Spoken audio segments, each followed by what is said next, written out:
আজ যার কথা বলতে বসেছি তার কথা বলতে গেলে আমাদের ৩০০ বছর পিছনে চলে যেতে হবে।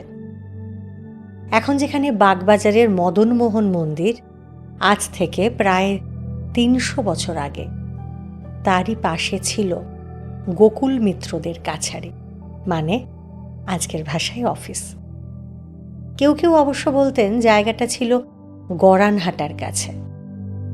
সে যাই হোক, সেই অফিসে একদিন একটা কাণ্ড ঘটে গেল। অফিস জুড়ে তুমুল হইচই শুরু হয়ে গেল। কি হয়েছে না, নায়েব মশাই তো রেগে একেবারে আগুন হয়ে উঠলেন, কারণ হাতে একটা হিসেবের খাতা নিয়ে তিনি দেখেছেন যে সেখানে কিচ্ছু হিসেব লেখা নেই। সেই হিসেবের খাতা নিয়ে তিনি বাবু দুর্গাচরণ মিত্রের কাছে নালিশ জানাতে এসেছেন। যার নামে নালিশ জমেছে তিনি সেই কাছারির এক কর্মচারী। তা নালিশটা কি? ওই যে হিসেবের খাতায় হিসেব কিছু নেই, একটা গর্হিত অপরাধ করে ফেলেছেন সেই কর্মচারী। হিসেব রক্ষক হিসেবে সদ্য চাকরিতে ঢুকে সেই কর্মচারী কোথায় মন দিয়ে কাজ করবেন তা না, হিসেবের খাতায় গান লিখে রেখেছেন। কাণ্ডটা ভাবুন একবার।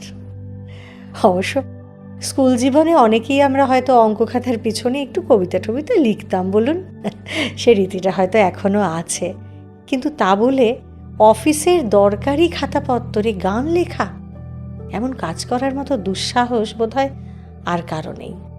কিন্তু সেদিনে সেই কর্মচারী হিসেবের খাতা ভর্তি করে একের পর এক লিখে রেখেছেন কেমন গান। একটা গানের লিরিক্স একটু শোনাই। তিনি লিখেছেন, দেমা আমায় তবিলদারি, আমি নিমক হারাম নই শঙ্করী, পদরত্ন ভাণ্ডার সবাই লুটে, ইহা আমি সইতে নারী। আবার পরের পাতায় আরও একটা গান, সেই পাতাটাও উল্টে পড়ছেন নায়েব মশাই। সেখানে সেই কর্মচারী আবার লিখেছেন, মূল হারালে কাজের গোড়া, তুমি দিবানিশি ভাবছ বসি, কোথায় পাবে টাকার তোড়া। এসব দেখে কি আর নায়েব মশাইয়ের মেজাজ ঠিক থাকে বলুন? খাতা নিয়ে তাই সোজা বাবু দুর্গাচরণ মিত্রর কাছে হাজির হয়েছেন তিনি। হিসেবের খাতায় এমন গান লেখা দেখে মিত্রবাবু নিজেও তো অবাক। যদিও এখন আমরা এই লেখাগুলোকে গান বলছি বটে, এগুলো আসলে পদ। সামান্য কর্মচারী এমন অসাধারণ সমস্ত পদ লিখেছেন। কিভাবে লিখলেন তিনি? এইসব লেখা দেখে রাগ করা তো দূরে থাক, বরং অভিযুক্ত সেই কর্মচারীকে ডেকে তার লেখা পদগুলো গিয়ে শোনাতে বললেন বাবু দুর্গাচরণ মিত্র। কর্মচারীর গলাটি ভারী মিষ্টি, সুর আর আকুতি যেন ঝরে পড়ছে সেই গলায়। মন প্রাণ উজাড় করে গাইতে শুরু করলেন কর্মচারী। জংলা একতালা সুরে সেই সমস্ত পদ গেয়ে তাঁর মনিবকে শোনালেন তিনি। কাছারির বাবু এবার চুপ করে রইলেন। এমন দৃশ্য তো তিনি জন্মে দেখেননি। দুর্গাচরণ মিত্র ঠিকই বুঝতে পেরেছিলেন যে এই ছেলেটি কোনো সাধারণ কর্মচারী হতেই পারেন না। যার হৃদয়ে এত ভক্তি, তাকে দিয়ে কি আর চাল কলার হিসেব করানো যায়? খাতাখানা হাতে নিয়ে সাগ্রহে একের পর এক পাতা উল্টে যেতে লাগলেন মিত্রমশাই। দেখলেন সেখানে লেখা আছে, আমি বিনা মাইনের চাকর, কেবল চরণ ধুলার অধিকারী। এখানে এসেই থেমে গেলেন তিনি। এ কি পড়ছেন? স্বয়ং জগন্মাতার রাঙাচরণের তবিলদারি প্রার্থনা করছেন এই মানুষটি। একে আর কোনো নিয়ম দিয়ে কি বাধা যেতে পারে না যায়? ইনি যে মহামায়ার কাছারিতে বসে আছেন। নায়েব মশাইয়ের নালিশ অগ্রাহ্য করে বাবু দুর্গাচরণ মিত্র এবার তাঁর সিদ্ধান্ত নিলেন। ছেলেটিকে এই হিসেবের কাজ থেকে মুক্তি দিলেন তিনি। তাকে আর চাকরি করতে হবে না। চাকরি থেকে তাকে বরখাস্ত করলেন না তা বলে, বরং সসম্মানে তাকে ছুটি দিলেন। সঙ্গে ঘোষণা করলেন যে মাসে মাসে 30 টাকা করে মাসোহারাও পাবেন তিনি। বাড়িতে বসে নিশ্চিন্ত মনে এমন আরও অসংখ্য পদ লিখুন তিনি, তাকে আর কাজ করতে হবে না। কার কথা বলছি এবার নিশ্চয়ই বুঝতে পারছেন। তিনি মাতৃগত প্রাণ এক মহা সাধক, বলা ভালো সুরের সাধক তিনি। প্যাস্টেল স্পিরিচুয়াল চ্যানেলে মহাজীবনের কথায় আজকের পর্বে আলোচনা করব সাধক রামপ্রসাদের মহাজীবন কথা। নিবেদনে প্যাস্টেল এন্টারটেনমেন্ট। স্বয়ং রামকৃষ্ণ পরমহংসদেব তাঁর সেই অতুলনীয় গানগুলো গাইতে গাইতে ভাবে ভেসেছেন আর বলেছেন, রামপ্রসাদ গানে সিদ্ধ। রামকৃষ্ণের সেই কিন্নর কণ্ঠে রামপ্রসাদী গান আরও মহিমান্বিত হয়ে উঠেছে। কথা প্রসঙ্গে এখানে বলে রাখি, মিত্র পরিবারের কাছে রামপ্রসাদের নিজের হাতে লেখা গানের এই খাতা এখনও তাঁদের বংশ পরম্পরায় সংরক্ষিত আছে। কিন্তু 1723 সালে হালি শহরের কুমারহট্ট গ্রামে রামপ্রসাদের জন্ম। কেউ বা বলেন তার জন্ম হয়েছে 1718 সালে। রামপ্রসাদের বাবা রামরাম সেন হলেন পেশায় বৈদ্য। ওষুধবিদ্যা সম্পর্কে বেশ অনেক কিছুই জানেন তিনি। তার প্রথমা স্ত্রীর মৃত্যুর পর দ্বিতীয়বার বিয়ে করেন রামরাম। এবার যে মেয়েটিকে তিনি বিয়ে করলেন তার নাম সিদ্ধেশ্বরী। এই সিদ্ধেশ্বরীর গর্ভেই রামপ্রসাদের জন্ম হল। কিন্তু মুশকিল হল, রামপ্রসাদ তার নিজের কথা কোথাও লিখে রাখেননি, বা রামপ্রসাদকে নিয়ে তার সমসাময়িক আর কেউই সেভাবে কলম ধরেননি।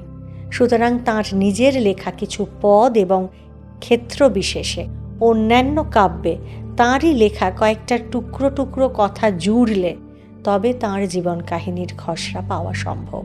আর বাকি রইল সেই সময়ের চলতি কিছু জনশ্রুতি বা মিথ। হ্যাঁ, রামপ্রসাদ সেনের জীবনী লেখার ব্যাপারে তার ভূমিকাও কিছু কম নয়। এইটুকু মাত্র তথ্যকে সম্বল করেই আমরা চেষ্টা করছি রামপ্রসাদের মহাজীবনের একটা ছবি আপনাদের সামনে তুলে ধরার। তার জন্মের আগের তথ্যটা একটু শুনি। প্রথমেই বিদ্যাসুন্দর কাব্যের ভূমিকায় এ কথা নিজে লিখে রেখে গেছেন রামপ্রসাদ সেন। এই ভূমিকা থেকেই জানা যায় যে রামপ্রসাদের বংশ হল নিষ্ঠাবান তান্ত্রিক বংশ। আর শুধু তাঁর পিতা রামরাম সেন নন, সম্ভবত তাঁর পূর্বপুরুষও পেশায় বৈদ্য ছিলেন।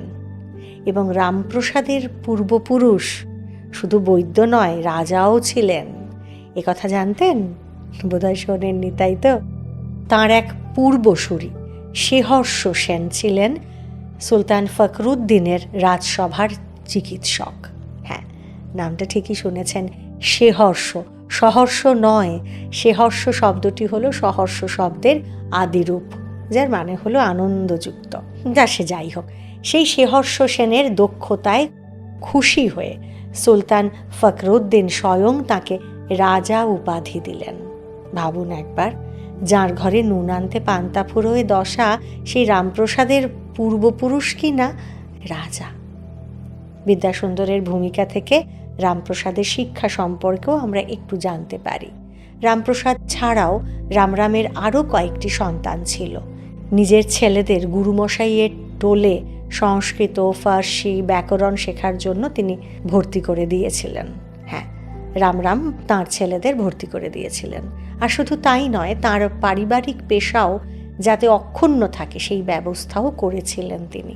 ছেলেদের আয়ুর্বেদিক শিক্ষা দিতে শুরু করলেন রামরাম। তাঁর আশা ছিল যে তাঁর মতোই তাঁর সন্তানরাও চিকিৎসা জগতে নিজেদের নাম উজ্জ্বল করবেন। রামরামের ছেলেদের চিকিৎসা শাস্ত্রে বেশ আগ্রহও ছিল।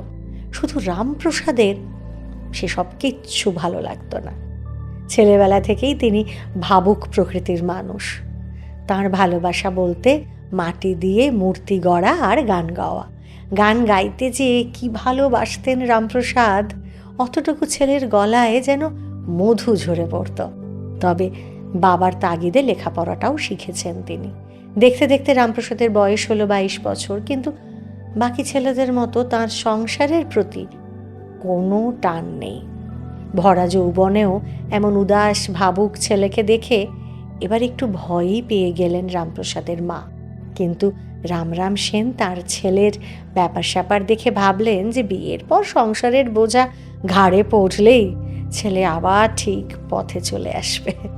আর তাই সর্বাণী নামের এক কিশোরীর সঙ্গে তড়িঘড়ি করে ছেলের বিয়েও দিয়ে দিলেন তিনি। তবে বিয়ের চেয়ে রামপ্রসাদের আরও বেশি টান ছিল দীক্ষা। তান্ত্রিক বংশ তাঁর, তন্ত্রমতে দীক্ষাও যে তাকে নিতে হবে। বিয়ের পর ছেলে আর বৌমাকে কুলগুরুর কাছে দীক্ষা নিতে পাঠালেন রামরাম সেন। বিয়ের পরে তাঁর সংসারটা কতটা হলো জানা নেই, তবে দীক্ষার পরে জোর কদমে সাধন ভজন তো শুরু করলেন রামপ্রসাদ। কিন্তু সংসার আর সাধন ভজনের টানাপোড়েনের মনের ভেতরে দারুণ একটা যন্ত্রণা শুরু হলো তার। যন্ত্রণাটা যে কিসের তা ভালো করে বুঝতেই পারেন না রামপ্রসাদ।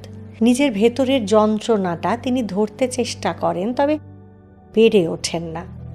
সাধনায় কিন্তু তার কোনো ছেদ পড়ল না। গুরুদেব যেমন বলে দিয়েছেন ঠিক সেইভাবে ধ্যান ধারণা করে চলেছেন তিনি। তার এই সাধনার মধ্যেই এবার একটা বিরাট বিপর্যয় ঘটে গেল। রামপ্রসাদের কুলগুরু দেহত্যাগ করলেন। একে গুরুদেবের অদর্শন, তার ওপর মনের মধ্যে এই নিদারুণ যন্ত্রণা, এই দুইয়ের প্রবল চাপে দিশেহারা রামপ্রসাদ অবশেষে গানের মধ্যেই নিজেকে উজাড় করে দিলেন। তিনি লিখলেন, ভবের গাছে বেঁধে দিয়ে মা পাক দিতেছ অবিরত, মা আমায় ঘুরাবে কত, কলুর চোখ ঢাকা বলদের মতো। সন্তানের এই আকুল আর্তনাদ এবার নিশ্চয়ই জগৎ জননীর প্রাণেও ঢেউ তুলল। নইলে ঠিক এই সময়েই বলুন সে বিরল যোগাযোগটা ঘটবে কেন তার জীবনে। কুমারহট্টের বিখ্যাত তন্ত্র সাধক কৃষ্ণানন্দ আগমবাগীশী বা হালি শহরে এসে ঠিক এই সময়েই হাজির হবেন কেন বলুন।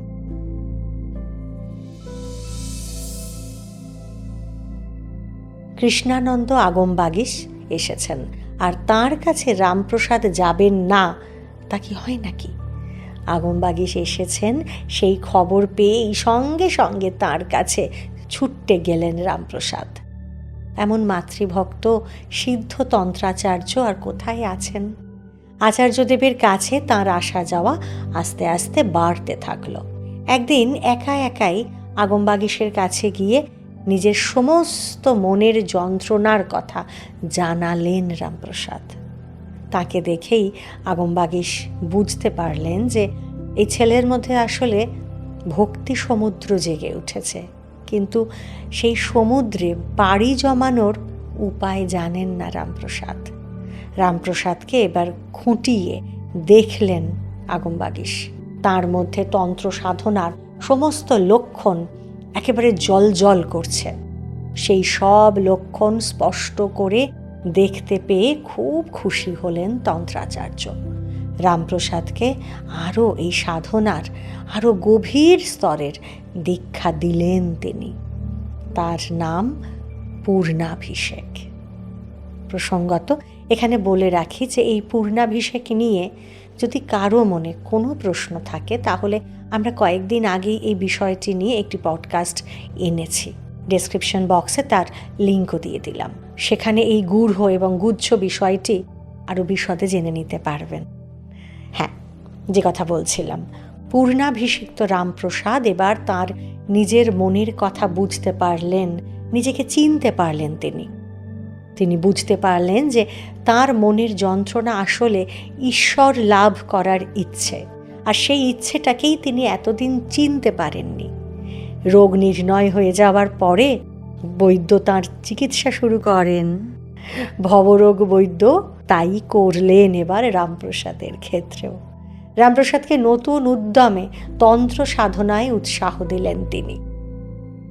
আর রামপ্রসাদ নিজেও যেন এবার আরও দ্বিগুণ তেজে সাধনা শুরু করে দিলেন। কিন্তু জগৎজননী বোধ হয় অন্য রকম কিছু ভেবেছিলেন। তার সাধনা শুরু করার কয়েকদিনের মধ্যেই নিজের বাবা রামরাম সেনকে চিরতরে হারিয়ে ফেললেন রামপ্রসাদ।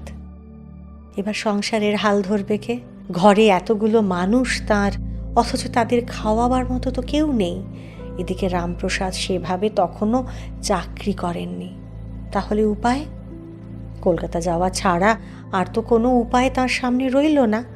সংসার সামলাতে অবশেষে কলকাতার পথে পা বাড়ালেন রামপ্রসাদ। আর এদিক সেদিক ঘুরতে ঘুরতে শেষে দুর্গাচরণ মিত্রের কাছারিতে এসে হাজির হলেন তিনি।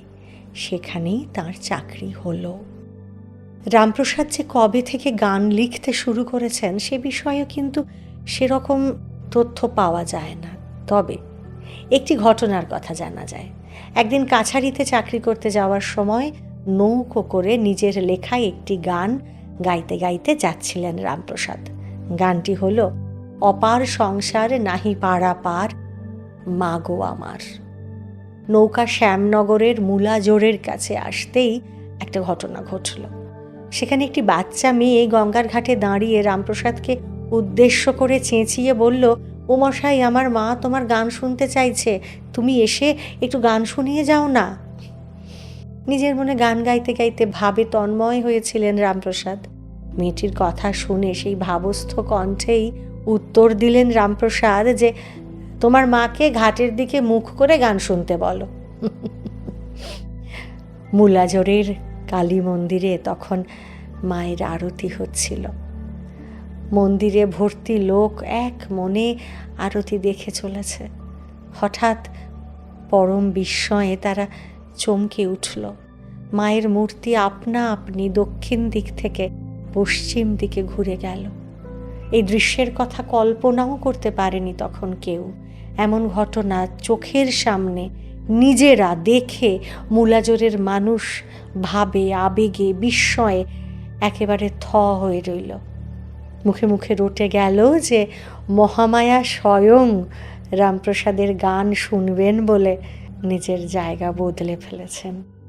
ছেলের ডাকে সাড়া না দিয়ে কি আর মা থাকতে পারেন বলুন? শুরুতেই আমরা দুর্গাচরণ মিত্র মানে রামপ্রসাদের কাছারিতে বড়বাবুর কথা বলেছিলাম না? সেই যিনি সবেতন ছুটি দিয়ে বাড়ি পাঠিয়ে দিয়েছিলেন প্রসাদকে, তার অনুগ্রহে এবার খুশি মনে বাড়িতে ফিরে এলেন প্রসাদ। চাকরির তো আর কোনো দরকার নেই তার। ঘরে ফিরে তন্ত্র সাধনায় একেবারে ডুবে গেলেন রামপ্রসাদ। সেই সঙ্গে তার নিরন্তর গান লেখাও শুরু হলো। ঘরে ফিরে এসে রামপ্রসাদ লিখলেন, অনিত্য ধনের আশে ভ্রমিতেছ দেশে দেশে, ও তোর ঘরে চিন্তামণি নিধি দেখিস রে তুই বসে বসে। এখানে একটা কথা বলে দেওয়া ভালো, গানের লিরিকের দিক থেকে রামপ্রসাদ প্রথম বাংলা আধুনিক গান বা গীতি কবিতার জনক। কিন্তু রামপ্রসাদের গান আসলে সাংকেতিক। তাঁর গানে সমসাময়িক জীবন, সমাজ ব্যবস্থার কথা থাকলেও সেগুলো কিন্তু আসলে সাধন সংকেত। এটা মূলত চর্যাপদের ধাঁচ।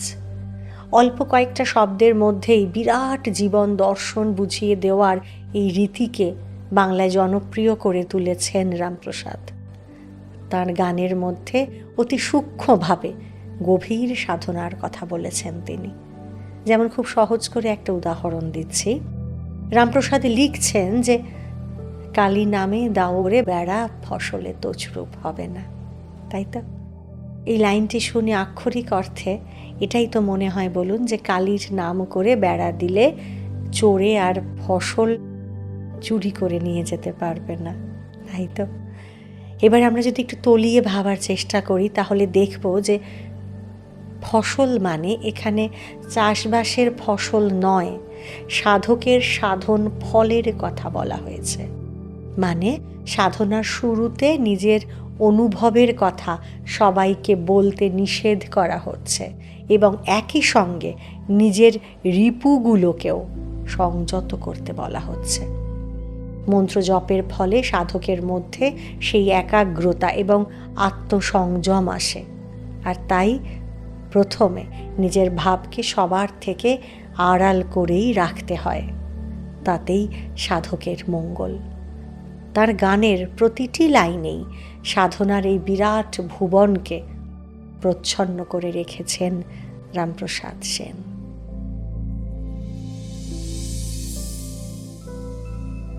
সাধনা আর গান ছাড়াও রামপ্রসাদের আরও একটি আকর্ষণ আছে। সে আকর্ষণের নাম পতিত পাবনী জাহ্নবী গঙ্গা। বাড়িতে থেকে তন্ত্র সাধনা করার সময় রামপ্রসাদ প্রতিদিন গঙ্গা স্নানে যান, কিন্তু স্নানে গিয়ে ফিরে আসার কথা তাঁর আর মনেই থাকে না। প্রায় সারাটা দিন গঙ্গাতেই তাঁর কেটে যায়। এক বুক জলে দাঁড়িয়ে মায়ের গান গাইতে গাইতে মগ্ন হয়ে যান রামপ্রসাদ। একের পর এক গান গেয়ে চলেন তিনি, তাঁর আর হুঁশ থাকে না। তাঁর গান যারা শুনছেন তাঁদেরও তখন কোনো হুঁশ থাকে না। কে কী কাজে এসেছেন সব ভুলে যেতেন একেবারে। এ আমাদের অনেকটা সেই গোপী গায়েন বাঘা বায়েনের গান বাজনা শোনার মতো। এক মনে রামপ্রসাদের গান শুনে যেতেন তারা। এই গানের মধ্যে দিয়ে, এই সুরের মধ্যে দিয়ে তারা যেন একটা অন্য স্তরে উন্নীত হয়ে যেতেন। একদিন এক বুক জলে দাঁড়িয়ে মগ্ন হয়ে রামপ্রসাদ গাইছেন, বল মা তারা দাঁড়াই কোথা, আমার কেহ নাই শঙ্করী হেথা। গান গেয়েই চলেছেন প্রসাদ। আর ঠিক সেই সময় নদিয়া রাজা কৃষ্ণচন্দ্র নৌকা করে সেখান দিয়ে যাচ্ছেন। রাজা নিজেও আগমবাগীশের শিষ্য। কথায় বলে না, জহুরি জহর চেনে। রামপ্রসাদের গান শুনতে শুনতে রাজা ভাবমগ্ন হয়ে পড়লেন। তারপর ঘাটে এসে রামপ্রসাদের জন্য অপেক্ষা করতে লাগলেন তিনি। স্নান সেরে রামপ্রসাদ ঘাটে ফিরতেই নিজে তাকে ডাকলেন রাজা। রামপ্রসাদের সঙ্গে আলাপ করে তারপর তাকে রাজবাড়িতে যাওয়ার জন্য অনুরোধ জানালেন। রাজা কৃষ্ণচন্দ্র নিজে অত্যন্ত গুণী মানুষ, গুণের কদর করতে জানেন তিনি। তাঁর রাজসভায় পণ্ডিত ও গুণী ব্যক্তিদের নিয়ে পঞ্চরত্ন সভা তৈরি করেছেন তিনি। কবি ভারতচন্দ্র আর গোপাল ভাঁড় হলেন সেই সভার অন্যতম রত্ন। ভারতচন্দ্রের মেধা দেখে তিনিই তো তাকে রায় ও গুণাকর এই দুটো উপাধি দিয়েছিলেন। তা রাজার আমন্ত্রণে একদিন রাজবাড়িতে গিয়ে হাজির হলেন রামপ্রসাদও। রাজা তো তাকে অত্যন্ত সম্মান করে সভায় এনে বসালেন। রাজসভায় এসে রামপ্রসাদ গাইলেন, ছি ছি মন ভ্রমরা দিলিবাজি, কালী পাদপদ্ম সুধাতে যে, বিষয় বিষে হলি রাজি। রামপ্রসাদের এই গান শুনে মুগ্ধ হলেন রাজা কৃষ্ণচন্দ্র। তাঁর রত্নসভার রত্ন হয়ে থাকার জন্য রামপ্রসাদকে অনুরোধ করলেন তিনি। এইবার রামপ্রসাদ পড়লেন মুশকিলে। একদিকে স্বয়ং রাজা আর একদিকে তাঁর জগন্মাতা। চুপ করে ভাবতে লাগলেন রামপ্রসাদ, যে মন একবার মায়ের পাদপদ্মে অর্পণ করেছেন তিনি, সেই মন কি আর অন্য কাউকে দেওয়া যায়? হলেনই বা তিনি রাজা, তিনি তো আর প্রসাদময়ী কালী নন। রাজসভার চাকরি মানে রাজার মন জুগিয়ে চলা, কাজেই সে কাজ আর তাঁর দ্বারা কোনো মতেই হবে না। মনে মনে সিদ্ধান্ত নিয়ে ফেললেন রামপ্রসাদ। আর তারপর মহারাজা কৃষ্ণচন্দ্রকে স্পষ্ট ভাষায় জানালেন যে তাঁর পক্ষে এই অনুরোধ রাখা কিছুতেই সম্ভব হবে না। সভার লোক তো একেবারে অবাক, যে এ বলে কি, এভাবে রাজার মুখের ওপরে একেবারে না বলে দিচ্ছেন রামপ্রসাদ। কিন্তু অবাক কাণ্ড কি জানেন? রামপ্রসাদের এই কথা শুনে রাজা তো রেগে গেলেনই না, বরং প্রসাদের বৈরাগ্যে খুশি হয়ে 100 বিঘা জমি উপহার দিলেন তিনি, আর দিলেন কবি রঞ্জন উপাধি। রাজার এই অযাচিত দান প্রসাদ নিলেন ঠিকই, কিন্তু তিনি যে নিজেই বলেছেন যে আমি নিমক হারাম নই শঙ্করী, তাই কৃতজ্ঞ প্রসাদ তার প্রতিদানও দিলেন। অল্প কিছু দিনের মধ্যেই বিদ্যাসুন্দর কাব্য লিখে রাজাকে উৎসর্গ করলেন তিনি। এর আগে ভারতচন্দ্র বিদ্যাসুন্দর লিখেছিলেন, কিন্তু তাতে প্রেমের তুলনায় কামের গন্ধই বেশি ছিল। রামপ্রসাদ বিদ্যাসুন্দরকে প্রেমের আঙ্গিকে নতুন করে লিখলেন। রাজা সেই মহাকাব্য পড়ে এতটা মুগ্ধ হলেন যে রামপ্রসাদকে সভাকবির সম্মান জানালেন। মহারাজা কৃষ্ণচন্দ্রের রাজদরবারে রামপ্রসাদের সম্মানের কথা এবার চারিদিকে ছড়িয়ে পড়ল। সেই সঙ্গে রামপ্রসাদের আশ্চর্য সঙ্গীতের কথাও আর চাপা রইল না। ছড়িয়ে পড়তে পড়তে সে কথা খোদ নবাব সিরাজউদ্দৌলা পর্যন্ত পৌঁছে গেল। কবির কথা শুনে রামপ্রসাদকে মুর্শিদাবাদে ডেকে পাঠালেন নবাব। রামপ্রসাদী গান আর সুর শুনে মুগ্ধ হলেন তিনি। গোটা মুর্শিদাবাদের মন জয় করে যখন ফিরে আসবেন প্রসাদ, নবাব তখন তাকে এত উপহার দিলেন যে সেসব বহুমূল্য জিনিসের কথা সাধারণ মানুষ কখনো কল্পনাও করতে পারবে না। রামপ্রসাদের পরিবারে এখন আর কোনো অনটন নেই। রাজা কৃষ্ণচন্দ্র আর নবাব সিরাজউদ্দৌলার দৌলতে তাঁর সম্পত্তি ক্রমশ বেড়েই চলল, কিন্তু রামপ্রসাদ যা ছিলেন তাই আছেন। এত সম্পত্তির মালিক হয়েও সেই উদাসী সাধক তার আপন খেয়ালে বসে থাকেন। বাড়ির উঠোনে তন্ত্র সাধনার উপযোগী পঞ্চবটি মানে অশ্বত্থ, বেল, আকন্দ, অশোক ও বট এই 5টি গাছ পুঁতে তার নিচে মৃত মানুষ, সাপ, ব্যাঙ, বাঁদর আর শিয়ালের মাথার খুলি দিয়ে পঞ্চমুণ্ডির আসন প্রতিষ্ঠা করেছেন তিনি। এই পঞ্চবটির নিচে পঞ্চমুণ্ডির আসনে বসে দিন রাত এক করে সাধনায় ডুবে গেলেন রামপ্রসাদ। মাতৃবিরহে এবার ছটফট করছেন তিনি। মুখে অনবরত মা মা ডাক তাঁর, যেন এক দিশেহারা শিশু প্রাণপণে ডেকে চলেছে তার মাকে।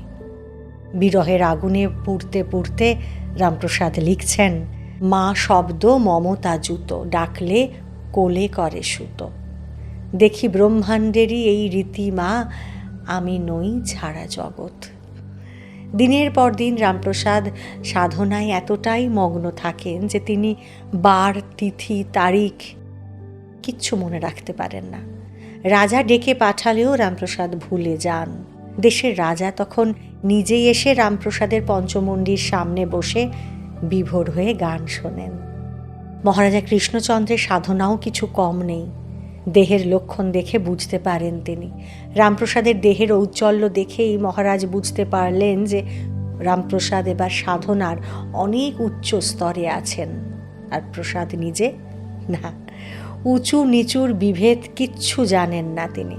সরল বালকের মতো শুধু মাকে ডেকে যাওয়া ছাড়া আর কোনো দিকে নজর নেই তার। তবে ছেলে ডাকলেই যে মা এসে দেখা দেবেন এমনটাও নয়। কিন্তু রামপ্রসাদের মন ক্রমশ অন্তর্মুখী হতে থাকে, আর জগদীশ্বরী ততই তাঁর প্রসাদকে নানাভাবে খেলা করতে থাকেন নিয়ে। মায়ের দেখা আর পান না রামপ্রসাদ। প্রসাদের ছোট মেয়ের নামও জগদীশ্বরী। বড় সাধ করে মেয়েটির নাম রেখেছেন রামপ্রসাদ।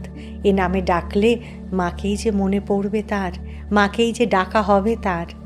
সেদিন জগদীশ্বরীর সঙ্গেই নিজের উঠোনের বেড়া বাঁধছিলেন রামপ্রসাদ। বেড়া বাঁধার কাজটা ঠিক একা একা তো করা যায় না।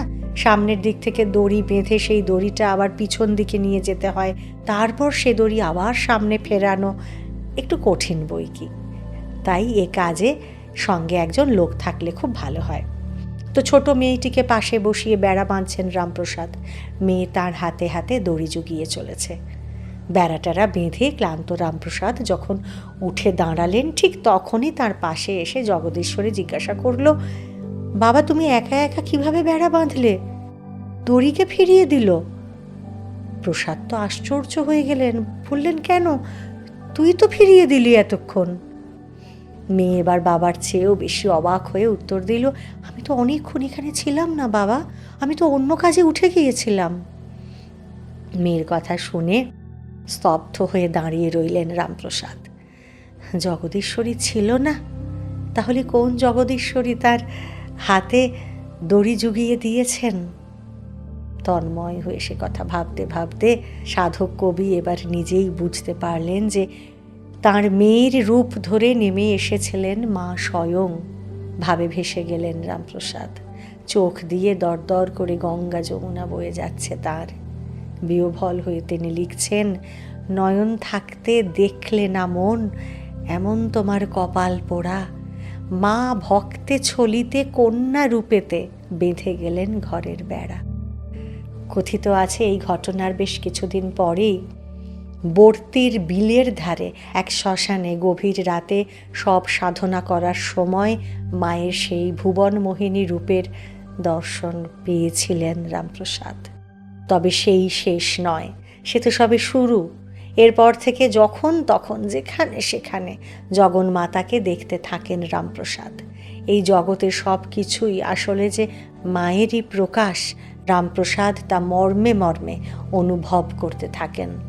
মা যখন ভালোবেসে আহ্লাদ করে তার সন্তানকে কিছু দেন, সে দানের তো আর কোনো সীমা থাকে না, তাই না বলুন? মায়ের স্বরূপ দর্শনের পরে এবার অরূপ দর্শন করলেন রামপ্রসাদ। সাধনার সর্বোচ্চ ফল নির্বিকল্প সমাধিতে উন্নীত হলেন তিনি। তবে না, অরূপ ব্রহ্ম নন। ভক্ত সাধকের কাছে মায়ের রূপই সব থেকে বেশি প্রিয়, সবচেয়ে বেশি আপন। ভাববাদী ভক্ত সাধক রামপ্রসাদ মায়ের গান, মায়ের লীলা, মায়ের স্নেহ সব থেকে বেশি ভালোবাসেন। আর তাই অরূপের অধিকার পেয়েও আবারও মায়ের রূপেই ফিরে এলেন রামপ্রসাদ। মা আর ছেলের লীলা খেলার চেয়ে বড় তো আর কিছু হয় না। আর তাই নির্বাণ লাভের পরেও রামপ্রসাদ লিখলেন, নির্বাণে কী বা ফল, জলেতে মিশায় জল। ও মা, চিনি খেতে ভালোবাসি, চিনি হতে নয়। আসলে চিনি খাওয়াতে যে আনন্দ আছে, কেউ নিজেই যদি চিনি হয়ে যায় তাহলে কি সে সেই মিষ্টি স্বাদ অনুভব করতে আর পারে? তখন ভগবান আর ভক্তের প্রাণের খেলা খেলবে কে? এছাড়া আরও একটা ব্যাপার এখানে উল্লেখ না করে পারছি না। আমরা যে সময়ের কথা বলছি, সেই সময় নদিয়া সহ সারা বঙ্গে শাক্ত ও বৈষ্ণব সাধকের মধ্যে একেবারে অহিনকুল সম্পর্ক, হ্যাঁ, সাপে নেউলে সম্পর্ক। একদিকে শ্রী চৈতন্য প্রভাবিত বৈষ্ণব ধর্ম, আর অন্যদিকে আগম বাগীশের নেতৃত্বে শাক্ত সম্প্রদায়ে তখন নবজোয়ার এসেছে। রামপ্রসাদ সেই সময় শাক্ত ও বৈষ্ণব সম্প্রদায়ের মধ্যে একতা নিয়ে আসার জন্য গান বাঁধলেন, লিখলেন, মন করো না দেশাদেশী, যদি হতে চাও বৈকুণ্ঠবাসী। সেই সময়ের নিরিখে এই উদারপন্থী চিন্তা ভাবনা রামপ্রসাদের আধুনিক মানসিকতারই প্রতিফলন।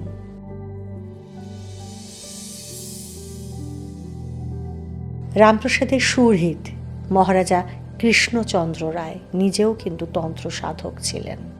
রাজকাজ এবং সাধনা নিষ্ঠাভরে তিনি দুই করে গেছেন। এভাবেই তাঁর বেশ চলছিল একটা সময়। রামপ্রসাদের অনুপ্রেরণায় তার সাধনাতেও তখন জোয়ার এসেছে। কিন্তু হঠাৎ করেই একদিন প্রজারা লক্ষ্য করল যে ইদানিং রাজার মুখে যেন হাসি নেই। খুব গম্ভীর হয়ে থাকেন তিনি, যেন এই জগতের বাইরে একটা অন্য কোনো জগতের ডাক তিনি শুনতে পেয়েছেন। এই সময়টাতেই পলাশীর যুদ্ধ এগিয়ে আসছে। সিরাজউদ্দৌলার অত্যাচারে অতিষ্ঠ হয়ে কৃষ্ণচন্দ্রকে এই যুদ্ধে ক্লাইভের পক্ষ নিতে হয়েছিল, নইলে রাজ্যের মানুষ আর বেঁচে থাকতে পারত না। হিন্দু প্রজাদের সব রকমভাবে অতিষ্ঠ করে তুলেছিলেন নবাব। খাজনার বোঝা, মেয়েদের সম্মানহানি, গঙ্গার বুকে নৌকো ডুবিয়ে দেওয়ার মতো জঘন্য অপরাধ দিনকে দিন বেড়ে উঠছিল। নবাবকে সরাতে ক্লাইভের পক্ষ নেওয়া ছাড়া মহারাজের আর কোনো উপায় ছিল না। যদিও অনেকেই ভাবেন যে সিরাজউদ্দৌলা বাঙালি নবাব, কিন্তু বিশ্বাস করুন, সিরাজ না ছিলেন যাতে বাঙালি, না জানতেন বাংলা পড়তে, না জানতেন লিখতে, না পারতেন বলতে। যাই হোক, পলাশীর যুদ্ধ জয়ের পরে মহারাজা কৃষ্ণচন্দ্র যে অত্যন্ত উল্লসিত হলেন এমনটাও কিন্তু নয়। তার মন তখন কোন সুদূরে ভেসে চলেছে সে খবর শুধু তখন তিনিই জানেন। এই যুদ্ধের পর থেকে একেবারে সাধনায় ডুবে যান মহারাজা কৃষ্ণচন্দ্র। একদিন রাজার হঠাৎ করেই রামপ্রসাদের কথা মনে পড়ল। সঙ্গে সঙ্গে তিনি রামপ্রসাদকে রাজবাড়িতে গান শোনাতে আসার জন্য অনুরোধ জানিয়ে পাঠালেন। এর আগে রামপ্রসাদ এই রাজবাড়িতে আসতে চাননি বিশেষ, ওজোর আপত্তির অন্ত ছিল না তার, নইলে হয়তো ভুলেই যেতেন। তবে এবার কিন্তু এলেন তিনি, আর এসেই রাজাকে দেখে বুঝতে পারলেন যে তার অন্তিম সময় ঘনিয়ে এসেছে। রাজা নিজেও সে কথা বুঝতে পেরেছিলেন, কিন্তু প্রকাশ করেননি। তাই শেষ সময়ে রামপ্রসাদের গান শুনতেই তিনি রামপ্রসাদকে কিছুদিন রাজবাড়িতে থাকার জন্য অনুরোধ জানালেন। রাজা স্বীকার করলেন যে রামপ্রসাদই তার প্রাণের আরাম, তার প্রিয় বন্ধু, গুরু ভাই। এই প্রথম রাজবাড়িতে বাস করলেন প্রসাদ, মহারাজকে যে তিনি বড্ড ভালোবাসতেন। তারপর একদিন রামপ্রসাদের গলায় গান শুনতে শুনতে রাজা কৃষ্ণচন্দ্র ৭৩ বছর বয়সে সজ্ঞানে দেহত্যাগ করলেন। প্রসাদ সেদিন গেয়েছিলেন, এমন দিন কি হবে মা তারা, যবে তারা তারা তারা বলে তারা বেয়ে পড়বে ধারা। এই গান শুনতে শুনতে পরম শান্তিতে ঘুমিয়ে পড়লেন মহারাজা কৃষ্ণচন্দ্র। গুরু ভাই, বন্ধু, সাধক রাজা কৃষ্ণচন্দ্রের নাম নিজের বেশ কিছু গানে অমর করে রেখেছেন রামপ্রসাদ। সাধন সংকেতের কথায় রাজার নাম ব্যবহার করে বাংলা সাহিত্যের অলঙ্কার শাস্ত্রের এক অপূর্ব দৃষ্টান্ত তৈরি করেছেন তিনি। রামপ্রসাদ লিখেছেন, পেয়াদার রাজ কৃষ্ণচন্দ্র, তাঁর নামেতে নিলাম জারি। এখানে আক্ষরিক অর্থে কৃষ্ণচন্দ্র মানে কিন্তু রাজা কৃষ্ণচন্দ্র বোঝালেও আসলে ভগবান শ্রীকৃষ্ণের কথাই বলতে চেয়েছেন তিনি। সহজ করে বলতে গেলে বলতে হয় যে হরিনাম করলে আমাদের ষড়রিপু অর্থাৎ কাম, ক্রোধ, লোভ, মোহ, মদ ও মাৎসর্যের প্রভাব জীবন থেকে কমতে থাকে। এক সময় তাদের সম্পূর্ণভাবে নিজের বশে আনা যায়। বাংলা সাহিত্যের মধ্যযুগে অলঙ্কার শাস্ত্রের এমন অপূর্ব দৃষ্টান্ত প্রতিটা রামপ্রসাদী গানে ছড়িয়ে আছে অক্ষরে অক্ষরে। তাই রামপ্রসাদের গান আমাদের বাংলা সাহিত্যের অন্যতম প্রধান সম্পদ। যাই হোক, এবার মূল প্রসঙ্গে আবারও একটু ফিরে আসি। রাজা কৃষ্ণচন্দ্রের মৃত্যুতে রামপ্রসাদ প্রথম কয়েকটা দিন খুব দুঃখ পেয়েছিলেন। অবশ্য সে দুঃখ খুব বেশি দিন রইল না। এই ঘটনার কিছুদিন পরেই আনন্দময়ীর সন্তান রামপ্রসাদ সেন হঠাৎ করেই অত্যন্ত আনন্দে মেতে উঠলেন। যাকেই দেখেন জড়িয়ে ধরেন তিনি, প্রাণ খুলে কথা বলেন, সব সময় হাসেন। যারা প্রসাদকে চেনে তারাও রামপ্রসাদের এই নতুন রূপ দেখে অবাক হয়ে যায়। এমনকি রামপ্রসাদের স্ত্রী সন্তানও অবাক। কিন্তু কেউই বুঝতে পারল না যে তার ডাক এসে গেছে। মহাসিন্ধুর ওপার থেকে জগদীশ্বরী এবার তার কোলের সন্তানটিকে ডাক পাঠিয়েছেন। ছোট ছেলেকে খেলার মাঠ থেকে বাড়ি ফেরার জন্য মা যেমন ডাকেন, ঠিক তেমনই ডাক শুনতে পেয়েছেন প্রসাদ। এবার তার ফিরে যাবার পালা। নিজের বাড়িতে কালী পুজো করেন রামপ্রসাদ। সেই প্রসাদময়ী জগদীশ্বরী কালীর পুজোয় এবার বুঁদ হয়ে রইলেন রামপ্রসাদ। গোটা দিন রাত কোথা দিয়ে যে কেটে যায় ঠিক থাকে না তার। খেতে ভুলে যান রামপ্রসাদ, ঘুমোতে পারেন না, নিজের কোনো কাজেই তিনি আর তাল মেলাতে পারেন না। শুধু আনন্দে ফেটে পড়ে জগৎকে রসের কুটি বলে মনে হয় তার।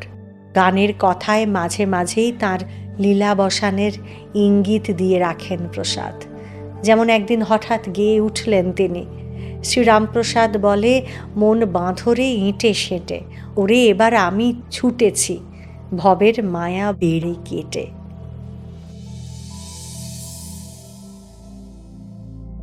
দেখতে দেখতে চলে এলো ১৭৭৫ সাল।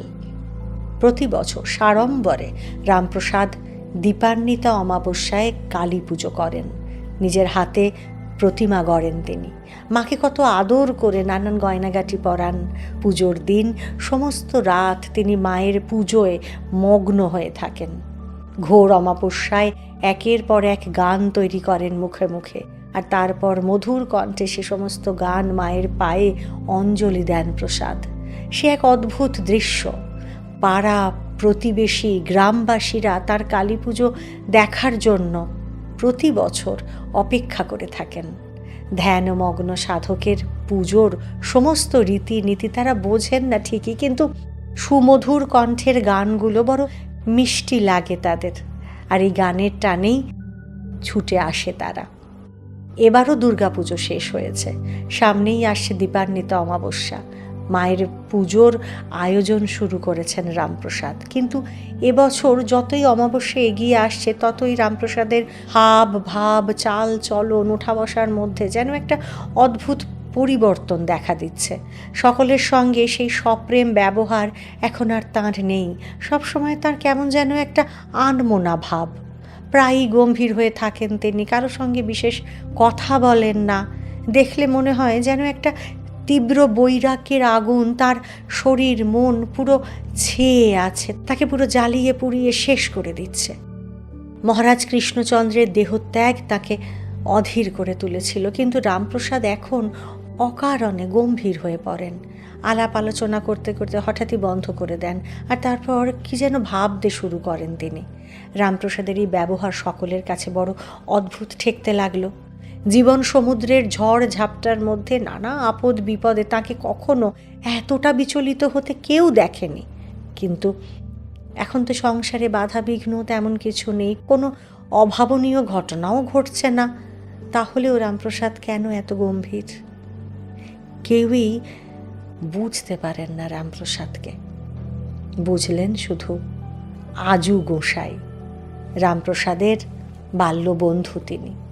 নিজে বৈষ্ণব সাধক হলে কি হবেন, রামপ্রসাদের সঙ্গে তার প্রাণের টানটাও তো বড় কম নয়, প্রাণের সম্পর্ক যে। রামপ্রসাদের সামনেই তার গান নিয়ে অদ্ভুত ব্যঙ্গের রসে জারিত করে, মানে আজকের ভাষায় যাকে বলে প্যারোডি বানিয়ে রামপ্রসাদকেই শোনান তিনি। বন্ধুর এই কীর্তি দেখে বেশ মজা পান প্রসাদ, কিন্তু সেই রামপ্রসাদ তো আজ আর নেই। এই আত্মমগ্ন মানুষটিকে তিনি কখনো দেখেননি।